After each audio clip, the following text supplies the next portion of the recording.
नागपूरमध्ये भाजप कार्यकर्त्यांसोबतची संवाद बैठक संपल्यानंतर अमित शहांनी विदर्भातल्या भाजप नेत्यांची जोरदार कानउघाडणी केल्याची माहिती आहे।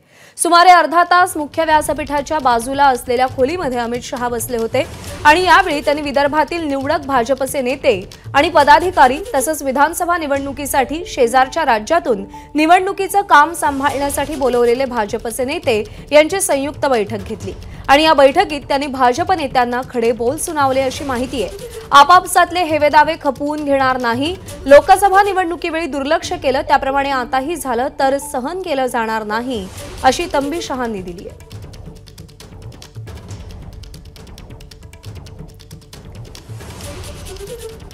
तर विदर्भातल्या नेत्यांची कानउघाडणी करताना अमित शहा काय म्हणाले?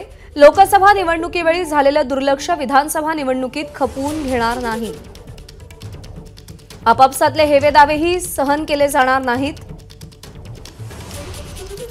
आमच्यापर्यंत इथली प्रत्येक गोष्ट पोहोचते ती पोहोचत नाही असं समजू नका।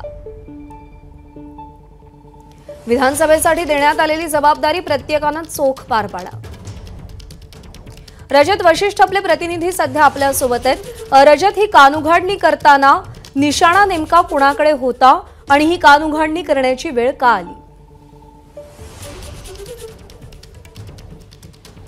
नक्कीच प्रज्ञा, कानउघाडणी करण्याची वेळ का आली तर लोकसभा निवडणुकीमध्ये महाराष्ट्रामध्ये आणि विदर्भामध्ये भाजपचं प्रदर्शन ज्या पद्धतीचं होतं त्यानंतर नक्कीच केंद्रीय नेतृत्व जे आहे तो त्यापासून समाधानी नाही आहे आणि त्यामुळे जेव्हा कार्यकर्त्यांसोबत संवाद बैठक अमित शहा यांनी घेतली त्याच्यामध्ये त्यांनी कार्यकर्त्यांना करावेसे जे कामं आहेत ते त्यांनी सांगितले, कार्यकर्त्यांनी काय केलं पाहिजे ती अपेक्षा त्यांच्यासमोर व्यक्त केली।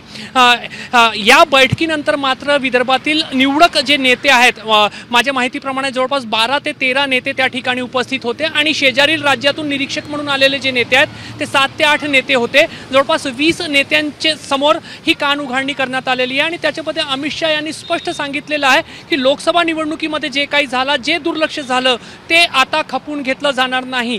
त्यामुळेच लोकसभा निवडणुकीमध्ये काही नेत्यांनी दुर्लक्ष केलेलं आहे असं केंद्रीय नेतृत्वाला वाटतंय आणि त्याच अनुषंगाने ही कानउघाडणी करण्यात आलेली आहे। सोबतच अमित शहा यांनी हेही सांगितलं की असं समजू नका की आमच्यापर्यंत माहिती पोहोचत नाही, तुमच्यामधले जे काही हेवे दावे आहेत ते इथेच संपवा आणि याच्यानंतर विधानसभा निवडणुकीच्या अनुषंगाने कामाला लागा।